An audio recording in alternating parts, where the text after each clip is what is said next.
allez, Olivier, occupons-nous un petit peu d'une initiative, alors assez étonnante, surtout en matière de restauration. Je crois que le chef, il écoutait ça d'une oreille attentive. Exactement. Moi, je vais vous emmener aujourd'hui sur le continent, à 1 heure d'ici, dans la ville de Saintes, où un restaurant vient de s'ouvrir.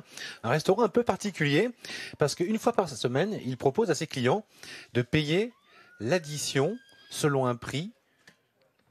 Un prix qu'on choisisse, libre. Un prix libre, tout à fait. Librement consenti. C'est un concept très original qui a fait le buzz, mais ça marche parce que, vous allez voir dans le reportage, en fait, les clients jouent le jeu et payent vraiment le prix, mais c'est eux qui le décident eux-mêmes. Regardez.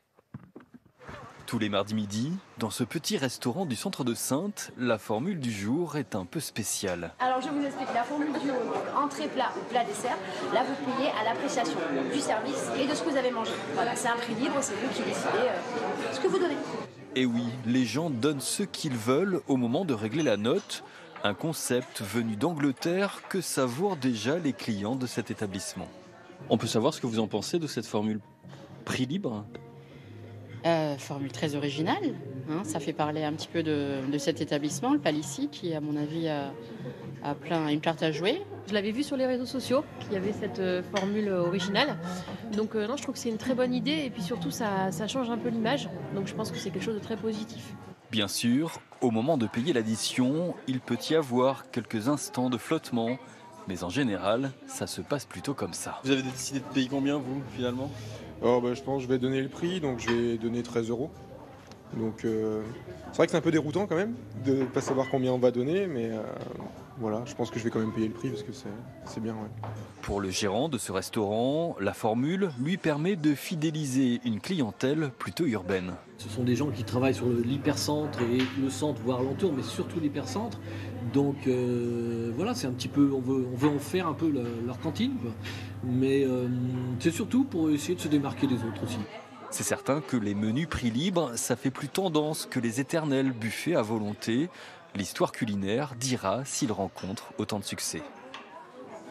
C'est extraordinaire. Alors ça. vous voyez, les amis, c'est pour avoir fait le reportage, c'est un peu anxiogène. C'est-à-dire qu'on va oui. à la caisse et on se dit, mais je paye quoi ? Mais ça marche, les gens jouent le jeu. Mais est-ce que finalement on paye pas plus que ce qu'on devrait payer de peur justement de paraître rat. Ouais, de paraître rat. Il y a pas beaucoup de gens qui ont peur de paraître rat, hein, je vous rassure. On ne doit pas fréquenter les mêmes. Non, mais Elena, on paye face au propriétaire du restaurant, donc tu mets ta carte bleue devant lui. C'est un peu troublant. Ce qui est intéressant, c'est de savoir si, quand finalement la recette est mauvaise, il se dit la mienne, ma recette ou mon menu n'était pas bon. Peut-être qu'il adapte en fonction de ça. Je sais pas. En tout cas, c'est une fois par semaine. Il n'y a que 2 restaurants en France qui procèdent de cette façon.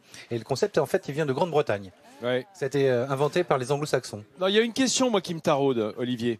Au fond, est-ce qu'on te donne quand même une indication ? Est-ce que tu as une carte vraiment muette ou est-ce que tu as une carte avec des prix indicatifs et c'est à toi de moduler en fonction ? Une carte muette, c'est une fois par semaine, c'est le mardi. Je me dis, ça serait pas mal de donner quand même la carte, de dire normalement on vous le vend 12 €, mais vous donnez ce que vous voulez, ce qui fait que. Oui, ça permet de donner une échelle de valeur. Ouais, parfois ça peut aider. Mais bon, le concept est intéressant. En tout cas, ça marche parce que. Ça fait causer au moment de l'addition, c'est sûr. Exactement, et 8 clients sur 10 jouent le jeu et payent le bon prix. Approximativement. Quand tu dis 8 sur 10, les 2 autres, c'est-à-dire ils payent pas, ils payent moins cher. Les 2 autres, c'était copains, Elena, ce dont on nous parlait tout à l'heure. En revanche, alors, contrairement à ce que tu penses. Ils viennent une fois, pas 2 chez moi. Contrairement à ce que tu penses, Elena, c'est qu'il y a beaucoup plus de gens qui payent plus. Et ça se trouve, elle a raison, Elena, ça se trouve, ils sont fichés, ceux qui payent toujours en dessous. Ah, mais je sais pas. En tout cas, voilà. Alors, qu'est-ce qu'il en pense, le chef ? C'est une belle initiative, je trouve.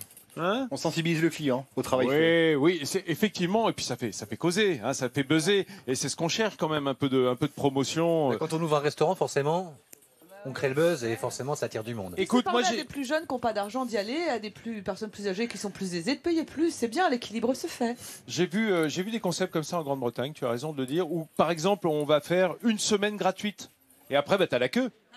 Oui, donc voilà, une semaine gratuite, t'as la queue devant le resto. Et puis mine de rien, c'est beaucoup plus intéressant que les restaurants, les concepts restaurants comme on appelle ça, où on va créer une espèce d'environnement totalement fictif, factice, dont on sait qu'on va le changer d'ici 2 ou 3 ans et qui correspond à rien et qui raconte pas d'histoire, qui est quand même le plus tragique aujourd'hui pour les restaurants dans les grandes villes. Tu as raison, un restaurant sans histoire, c'est terrible, chef, ça. C'est pas un restaurant. Arrête, tu nous fais mal, on a envie de pleurer.